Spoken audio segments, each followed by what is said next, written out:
তৃণমূলের রাজ্য সাধারণ সম্পাদক পদ থেকে সরিয়ে দেওয়া হলো কুণাল ঘোষকে। আজ বুধবার দুপুরে এই সিদ্ধান্তের খবর প্রকাশ্যে আসে।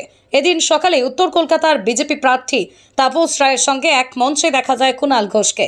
তার কয়েক ঘন্টার মধ্যেই তৃণমূলের কংগ্রেসের তরফে সিদ্ধান্তের কথা জানানো হয়। এর আগে আলটপকা মন্তব্য করার জন্যই মুখপাত্রের পদ থেকে সরিয়ে দেওয়া হয়েছিল কুণাল ঘোষকে। আর এবার লোকসভা ভোটের মধ্যে কুণাল ঘোষকে দলের রাজ্য সাধারণ সম্পাদকের পদ থেকে সরিয়ে দেওয়া হলো কুণালকে। তৃণমূলের তরফে একটি প্রেস বিবৃতিতে এই খবর জানানো হয়। সেই প্রেস বিবৃতিতে লেখা হয়েছে, সাম্প্রতিক সময়ে কুণাল ঘোষের একাধিক মন্তব্য দলের নীতির সঙ্গে বেমানান। উনি যা বলেছেন সেটা একান্তই ওনার ব্যক্তিগত মন্তব্য, পার্টির বক্তব্য নয়।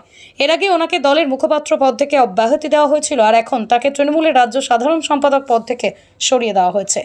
অন্যদিকে কুণাল ঘোষকেও পাল্টা প্রশংসা করেন উত্তর কলকাতার বিজেপি প্রার্থী তাপস রায়। তাপস বলেন, আমার প্রশংসা সবাই করেন। জনপ্রতিনিধি হিসেবে মানুষ আমাকে সর্বদা পাশে পেয়েছেন। 52 বছর ধরে রাজনীতি করছি। 5 বারের বিধায়ক। কুণাল খুবই ভালো ছেলে, ডাক্তার পিকে ঘোষের ছেলে। ওর মহানুভবতা দেখে আমি অবাক হয়ে যাই।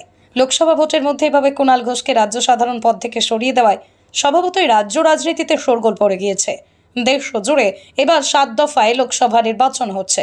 19 এপ্রিল এবং 26 এপ্রিল 2 দফায় ভোট ইতিমধ্যেই সমাপ্ত হয়েছে। তৃতীয় ধাপে 7ই মে, চতুর্থ ধাপে 13ই মে, পঞ্চম ধাপে 20 মে, ষষ্ঠ ধাপে 25 মে, সপ্তম ধাপে 1 জুন ভোট গ্রহণ হবে।